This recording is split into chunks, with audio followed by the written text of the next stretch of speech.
The Mariners and Astros, Sean, they start at 3:30 Eastern time, just after 3:30 Eastern. Looking forward to watching Luis Castillo make his playoff debut at the M's. And of course, the Astros, they completely flipped.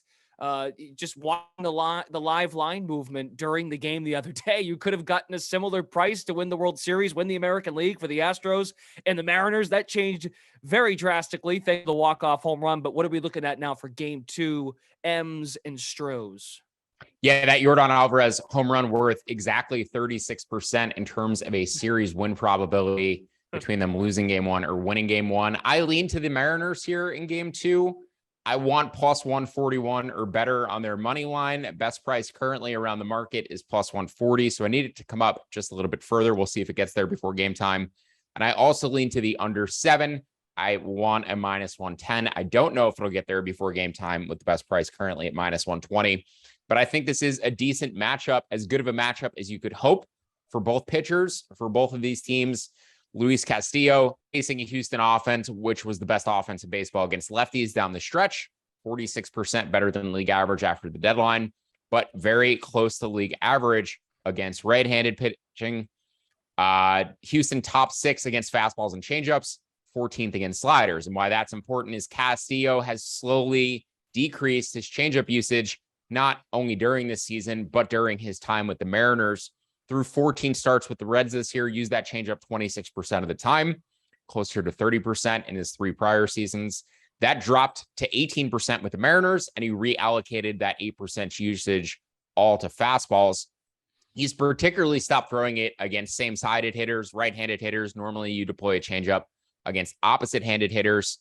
That dropped from around 20% to 15% this year, 20% last year, 15% this year, and then 9% in his 5 starts in September with the Mariners against right-handed hitters. So something to watch, but I think the fact that the Astros struggle against sliders, that slider usage and fastball usage complementing each other is going to be how he continues to attack this Houston lineup. Framber Valdez has had a ton of success against these Mariners hitters, 475 OPS allowed in about 100 plate appearances against them. And again, the pitch mix just sort of matches up well with what the Mariners don't hit, which is sinkers. They're below average against sinkers and sliders. They are around average against curveballs, and that is his most commonly used pitch. So that is what they're going to have to tee off on. What I love about Framber, just from a larger perspective, he does not allow the home run ball. 3rd lowest home run rate this season, continually below average, because he either generates a ground ball at the highest rate amongst starting pitchers, or a pop-up 9% of the time, meaning just 7% of his batted balls are fly balls to the outfield.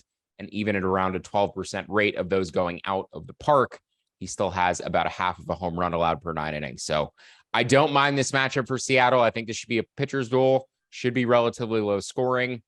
Again, want plus 141 or better on their full game line. Just going to wait a little bit longer, closer to first pitch, to see if it gets there. Yeah, as we record on this Thursday morning, BetMGM has the Mariners at plus 135. Zarilla mentioned the total of 7. You can get the under at minus 120. He'd also like to wait on that as well. It's also Castillo's first start against the Astros this year. He made a handful of starts against the Yankees in August and September when he was acquired at the deadline, but looking through the game logs, has not faced Houston yet. So which is kind of nuts because they're in the same division, and you'd think coming down the wire there that would work out. It just didn't. So that should be fascinating to watch. Anthony DeBundo, welcome back to the program. The Phillies, they're in a fight, but we'll leave that to the side. Thank you for your time today. It's much appreciated. How do you like? What are you looking at for game 2 here with Mariners and Astros? Yeah, Sean touched on a few things that I was going to mention about loving both starting pitchers against these offenses. Mariners a little bit better against righties than lefties.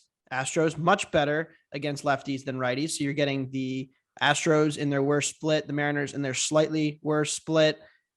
Framber's just awesome. I mean, we've talked about him on this podcast a few times, I think, throughout the season. His ground ball rate being 60% higher or higher is dominant when you play behind one of the best defenses in the league. Astros second best outs above average this season.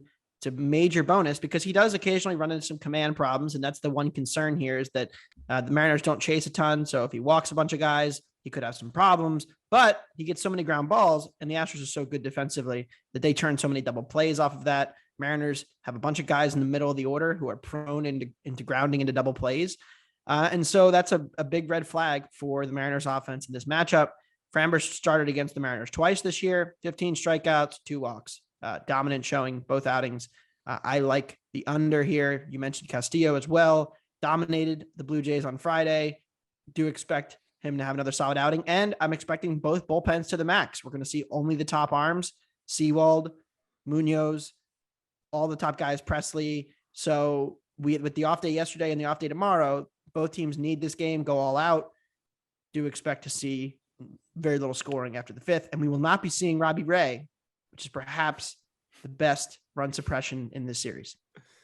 I should also mention if there's an early couple runs, first 2 innings, and a live under 7.5 would definitely be a live target for me as well.